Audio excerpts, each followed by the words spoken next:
గత 2-3 మంత్స్ నుంచి మేము ఎవ్రీ డే వెళ్ళి చెప్తున్నాం, చాలా లెటర్స్ ఇచ్చినాం, చాలా రిప్రజెంటేటివ్ చేసినాం. మా ఎస్కేప్ టేకర్ స్వప్నకి కూడా వెళ్ళి చెప్పినాం, మేడం ఇలా ఉంటుంది ఫుడ్, అందులో పురుగులు వస్తున్నాయి అంటే ఓకే అమ్మ చేస్తాం అంటున్నారు. కావాలంటే అన్ని పిక్చర్స్ ఉన్నాయి, మీరు చూడండి. ఎవ్రీ డే 1 వీక్ లో 2-3 టైమ్స్ ఖచ్చితంగా పురుగులు వచ్చినాయి. అవి మీరు తింటారా?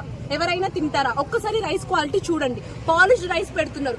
ఆల్మోస్ట్ ఒక 10 to 20 member girls stomach pain తో బాధపడుతున్నారు. స్టమక్ ప్రాబ్లం తెచ్చుకోవడానికి మేము ఇక్కడికి వచ్చింది.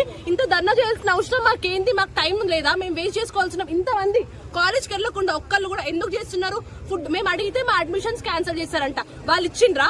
వాళ్ళ ఇంట్లోకి వెళ్ళి తీసుకొచ్చి ఇచ్చిండ్రా? మేము చదువుకొని మేము సంపాదించుకున్నాం అడ్మిషన్. ఇప్పుడే అన్నారు మా గాలి మాటలు అంట. ఇంతమంది గాలి మాటలు మాట్లాడతారా? చదువుకుంది గాలి మాటలు మాట్లాడడానిక? పీజీ వరకు వచ్చింది గాలి మాటలు మాట్లాడడానిక?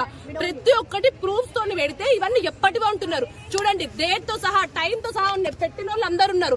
బోండాల్లో మైదా పిండి వేస్తున్నారు, వాడిన ఆయిల్ మళ్ళా వాడుతున్నారు. క్యాన్సర్ రాదా? తెలియదా? చదువుకుంటే అయింది, ఇక్కడ వరకు వచ్చింది. వాళ్ళు ఆ మాత్రం తెలియదా? డైరెక్టర్ మేడం మొహం ఒక్కరు చూస్తే అడగండి.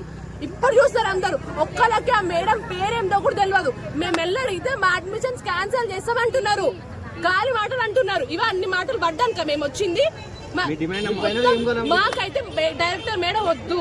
ఇప్పటి వరకు ఒక్కసారి కూడా రెస్పాండ్ కాలేదు. మా వాట్సాప్ లో పెట్టినా, టెలిగ్రామ్ లో పెట్టినా ఏంటి అని ఒక్కసారి కూడా రెస్పాండ్ అవ్వలే. మా దగ్గరికి రాలే, సాల్వ్ చేయలే. ఈ అన్నం చూడండి, సున్నం కలిపిండ్రు. ల్యాబ్ కి పంపిమంటే ఏం రెస్పాండ్ కావట్లేదు. ల్యాబ్ కి పంపించి చూపిమంటే ఇప్పుడే ఇందులో పురుగు వచ్చింది. అన్నం ఒక్కసారి చూడండి, సున్నం కలిపిన అన్నం. ఏమైతే తింటే కొంచెం కూడా తినలేకపోతున్నాం. రోజు హెల్త్ ప్రాబ్లమ్స్, రోజు మేము కాలేజ్